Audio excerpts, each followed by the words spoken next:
This is the type of stuff that should go viral, but it's probably not. Why? Because you guys, we're living in a time where so many people want to literally walk around here hearing things. It's along the lines of trying to be their own God rather than actually hearing about things where you're actually serving and worshiping the one and only true living God. Yeah, I said it. And I'm gonna say it every time, yeah, because I'm gonna pop my stuff every time when it comes down to my father's business, okay? The last season of my life, I went through a lot. And for those that don't know who I am, I strongly encourage you to be able to go and look on YouTube channel. And if you're already on YouTube, I suggest that you go to the playlist and look up Set Up by God Vlogs, where me and my children literally tell the story. But I went through a lot, and God literally was telling me that he was the orchestrator of all of it. And it was so crazy because I was literally finding myself several times going around seeing things before they even came to pass. And I looked at like a crazy person, okay? And it was so funny because even people who I had known for a very long time, who were like family and etc., they were in my face like, oh yeah, but you know, you could tell they were like, oh yeah, she crazy, she done lost it, you know. Maybe it's because of the stuff, all the stuff that she's going through, because y'all, I got hit with the back-to-back problems and issues like Job, right? But it was so funny because I never let that faze me. I never stopped believing in everything that I was saying beforehand. And it was so crazy because God strategically allowed for those very same people that thought I was crazy, those very same people that thought I had done lost my whole... Listen, God allowed them to be witnesses to those things coming to pass that he did in my life. And then I went crazy no more. But what I found to be so interesting was God said, they're trying to take away the glory that I did in your life and in your family's life. So I tell you what, this next season of your life, I'm going to do miracles in your life and in your family's life that no man will be able to get credit for. So fast forward, y'all. Here I am speaking things that God has told me again about what's to come in my life. And when I tell you, so many people have literally been walking around like, oh,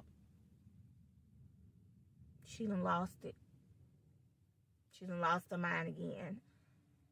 I mean, the last time, yeah, that was just, look, or this person or that person, putting humans' names on God's miracles in my life. And so I ain't gonna lie, y'all, it got to me. And it got to me a little bit to the point to where last fall God told me to do something, and I literally fought to be obedient enough to do it. And or to not do it, per se, which was he told me to stop working one of my jobs that I was doing, and just be still. And an opportunity presented itself, and I used that as an excuse. I stopped, but it was temporary. And an opportunity in the form of hardship came about, and so I instantly used that as a way of justifying my disobedience to God. And for months, it was fine. So I thought, because that's how the enemy is. He'll make you feel like, your disobedience to God is you win. You winning in the situation. And it took literally months for me to have to look up and say, for the very first time in my life, I'm working and I don't know where my money is going. The last 2 days, which was April 1st of this year and April 2nd of this year, I was working and no money was made. And I'm sitting here like, what in the world? And God literally speaks to me and say, yeah, I did that. That was me. Did you really think I would let you prosper off of disobeying me? No. Now, this is what you gonna do, or you're gonna keep suffering. Because what I promised you, the things that I promised you, the things that I've told you that I was going to do, some of them, you literally cannot do while you're working anyway. You don't have enough, you won't have enough proceeds to be able to bring forth the miracles and the blessings that I've literally promised. I promised you. So what you doing anyway? It's one thing to defy me, but to defy me knowing that it's nowhere near going to help you get to what I promise you. Like, come on. Now, go back and be with the family that I bless you with the opportunity to have again in your life. And y'all, that was it for me. Clocked out and that was it for me. Here we are 7 months later. I don't understand nothing that has been going on in my life. And he didn't just tell me to stop. He told me to stop and do ministry full time. A month later, while being on TikTok platform, I met some extraordinary people literally doing what God told me to do. And then I would literally go on to even getting out here again in the streets and literally full force, full throttle doing street evangelism and, doing my CPTs and telling my testimonies, because again, we overcome the enemy by the blood of the Lamb and by our testimonies. And, even though I've been doing these things and etc., y'all, I promise you, I have not had a clue what to expect these past 7 months. Like, I wake up literally 100% dependent on God. I don't know how much money I'll make. I don't know what this day will bring. I don't know what this situation, I don't know. Like, my days are 100% and in dependence of God.